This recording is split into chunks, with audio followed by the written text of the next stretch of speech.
उधर मेरठ का रुख करते हैं, जहां पर नायब सिंह सैनी वहां पर पहुंचे हुए हैं। भावी सांसदगण और आज जिनकी याद में आज ये कार्यक्रम का आयोजन हो रहा है, ऐसे चौधरी चरण सिंह जी जिनको भारत के यशस्वी प्रधानमंत्री नरेंद्र मोदी जी ने लंबे समय के बाद पहचान करके उनको भारत रत्न दे करके सम्मानित किया है। आज उनकी याद में आज ये भव्य कार्यक्रम का आयोजन आज हो रहा है। आज इस अवसर के ऊपर हमारे जयंत चौधरी जी, अनुप्रिया पटेल जी, निषाद पार्टी के डॉक्टर अजय निषाद जी और उपस्थित ये उत्तर प्रदेश का जनसैलाब, मैं हरियाणा की तरफ से आप सबको दोनों हाथ जोड़ करके राम राम करता हूं। मेरा सौभाग्य है कि आज आप लोगों के बीच में आने का अवसर मिला है। भारत के यशस्वी प्रधानमंत्री नरेंद्र मोदी जी ने 10 वर्षों में इस देश की एक नई दिशा तय की है। यह देश, यह दुनिया में भारत अग्रणी स्थान के ऊपर रहे, इसकी मजबूत नींव इन 10 वर्षों के अंदर नरेंद्र मोदी जी ने रखी है। भाइयों, आज हम सब के लिए यह गर्व की बात है कि इन 10 वर्षों में किसान की चिंता की गई है, गरीब की चिंता की गई है, युवा की चिंता की गई है, महिला की चिंता की गई है, गरीब की चिंता की गई है। आज ये देश विकास की गति के अंदर आगे बढ़ा है और मुझे खुशी है कि आज जो नरेंद्र मोदी जी को इस देश ने गारंटी दी है कि 2024 के अंदर ये देश नरेंद्र मोदी जी को 400 पार सीटें दे करके तीसरी बार प्रधानमंत्री बनाने का काम करेगा। भाइयों, आज यह संकल्प लेकर के हम जाएंगे। मैं आप लोगों के बीच में ये हरियाणा की तरफ से एक बात कहना चाहता हूं। हमारी हरियाणा के 10 लोकसभा की सीटें हैं और जब 4 तारीख को रिजल्ट आएगा 10 की 10 कमल के फूल खिला करके तीसरी बार नरेंद्र मोदी जी को प्रधानमंत्री बनाने का भाइयों काम करेंगे। और उस कड़ी में हम सब भी यह संकल्प लेकर के जाएंगे कि उत्तर प्रदेश ने पहले भी देश के अंदर सबसे ज्यादा सीटें दे करके नरेंद्र मोदी जी को प्रधानमंत्री बनाने का काम किया और अब की बार भी यहां से 100% सीटें दे करके नरेंद्र मोदी जी को तीसरी बार प्रधानमंत्री बनाने का काम करेंगे, ताकि यह देश यह विकास की गति के ऊपर आगे बढ़ सके। देश की जो समस्याएं थी, एक एक समस्या का समाधान इन 10 वर्षों के अंदर इस भारत मां के लाल नरेंद्र मोदी ने किया है।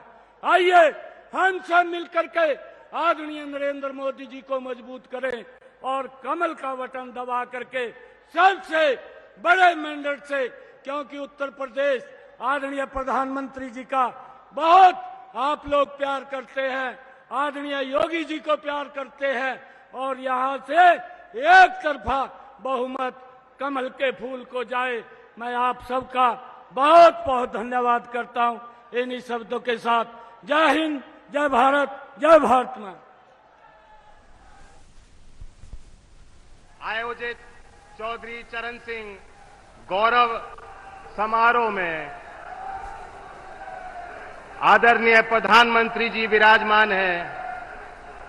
हमारे पड़ोसी राज्य के मुख्यमंत्री नायब सैनी जी, हमारे उत्तर प्रदेश में विकास को गति देने वाले मुख्यमंत्री आदरणीय योगी आदित्यनाथ जी, सभी वरिष्ठ भारतीय जनता पार्टी के और एनडीए के दल के नेतागण, मंत्रीगण, जनप्रतिनिधि, कार्यकर्ता और सामने बैठे इस जनसमूह को मेरी राम राम। आपने देखा होगा कल एक भव्य समारोह में राष्ट्रपति भवन में महामहिम राष्ट्रपति जी से मैंने भारत रत्न का वो चिन्ह स्वीकार किया और मैं सोच रहा था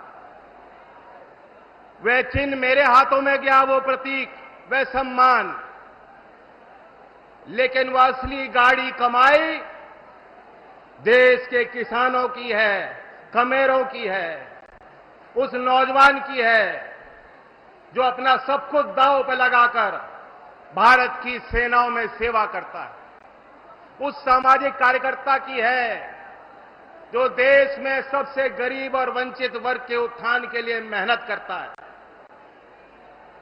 हर एक उस नौजवान की है जो एक सपना देखता है अपने समाज को, समाज के और परिवार के लिए बेहतर रास्ते खोलने के, उसके लिए संघर्ष करता है।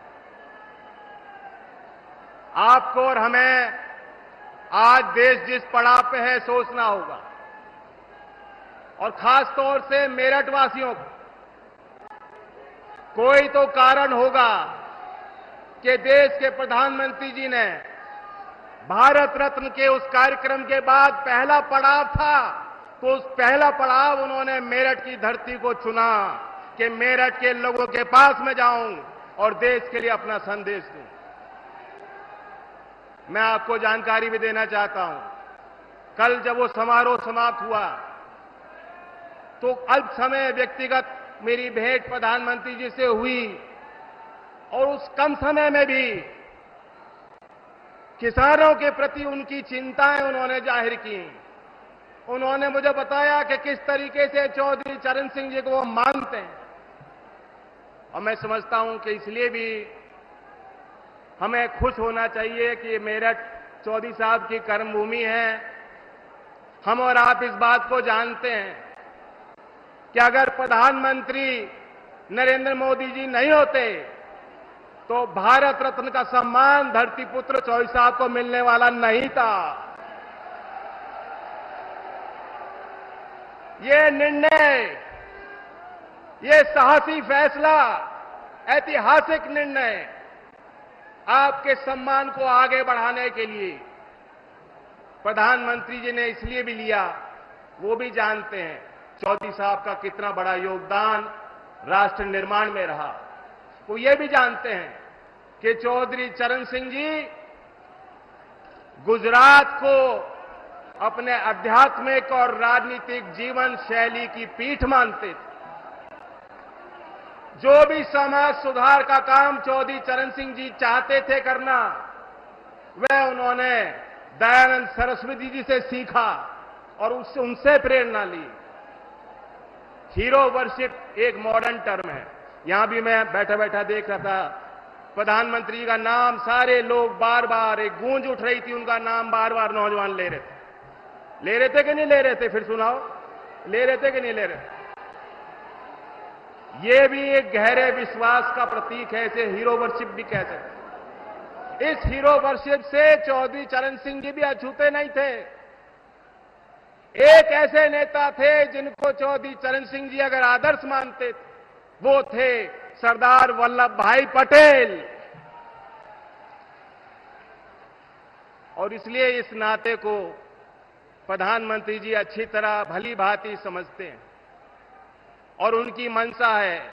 उन्होंने अपनी इच्छा शक्ति को जाहिर किया कि चौधरी चरण सिंह जी की वास्तव में जो विचारधारा, जो वास्तव में उनकी विरासत जिसको आप सब लोग संभाल रहे हो, उसे और आगे बढ़ाना है। चौधरी चरण सिंह जी 2-3 विषयों को लेकर बेहद गंभीर होते थे। बहुत कम समय में मैं उल्लेख करना चाहूंगा। नंबर 1 क्या था? करप्शन, भ्रष्टाचार। जिस तरह तालाब में अगर एक कमल का फूल कहीं खिलता है, दूर से दिखाई देता है, दूर से उसका सौंदर्य एक कमल के फूल का दिखाई देगा कि नहीं देगा आपको? एक तालाब में एक फूल अगर खिल रहा हो। चौधरी साहब यही मानते थे कि जो नेता होता है, जो बड़े पद पे बैठा है, बड़े पदभार को संभाल रहा है, उसकी नैतिक जिम्मेदारी होती है। भ्रष्टाचार ऊपर से लेकर नीचे तक जाता है। अधिकारी भ्रष्ट हो सकते हैं, कर्मचारी भ्रष्ट हो सकते हैं, लेकिन जिस दिन सर्वोच्च पद पे बैठा व्यक्ति भ्रष्ट हो जाएगा तो कोई उपाय नहीं। एक किस्सा मैं चौधरी साहब का बताना चाहता हूं। हमीरपुर जिले का 13 मार्च 1962 की तारीख, चौधरी चरण सिंह जी गृह मंत्री थे। वहां सर्किट हाउस पे रुके हुए थे। रेडियो का कार्यक्रम चल रहा था। चौधरी साहब ने सुना कि उन्हें पद से हटा दिया गया है, उनसे मंत्रालय ले लिया गया है। गाड़ी सरकारी उनके लिए खड़ी थी। लखनऊ उनको लौटना था। उन्होंने ड्राइवर को कहा, मैं सरकारी गाड़ी में नहीं बैठ सकता, इस गाड़ी को वापस आप ले जाइए लखनऊ। ऐसी ईमानदारी चौधरी साहब की थी। और आज हम देखते हैं, गंभीर आरोप के बाद भी जेल की सलाखों के पीछे रहकर भी सत्ता के सुख को लोग भोगना चाहते हैं। तो चौधरी साहब की उस ईमानदारी को याद करते हुए और उसमें जो कड़ियां जुड़ी हैं, हमने देखा है 10 वर्ष में क्या कड़ियां जुड़ी हैं। जो राजीव गांधी जी कहते थे कि 1 रुपए का सरकारी योजना का पैसा धरातल पे कितना पहुंचता है? 15 पैसे पहुंचता है।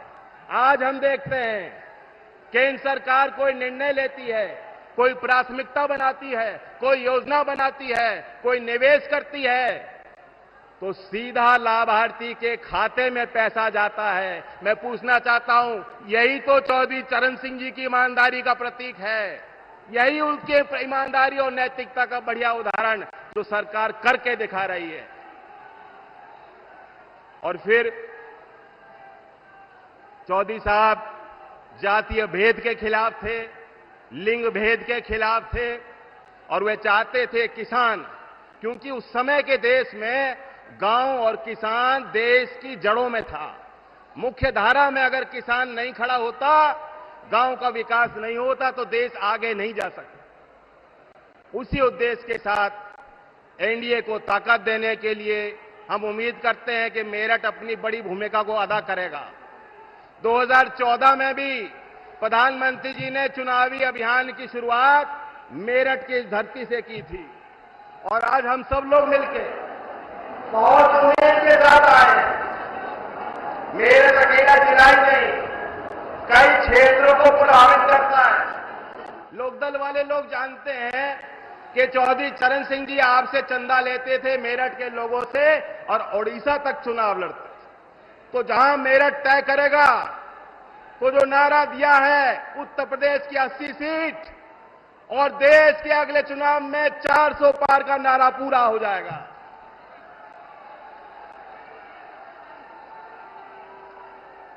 मैं अपनी बात को समाप्त करते हुए कहना चाहता हूं कि वो नेता जो भविष्य को समझते हैं कि भविष्य में क्या होगा और समाज और देश को उसके लिए तैयार करते हैं चुनौतियों के लिए, उनकी बातें हमेशा इतिहास में पन्नों पे दर्ज हो जाती हैं।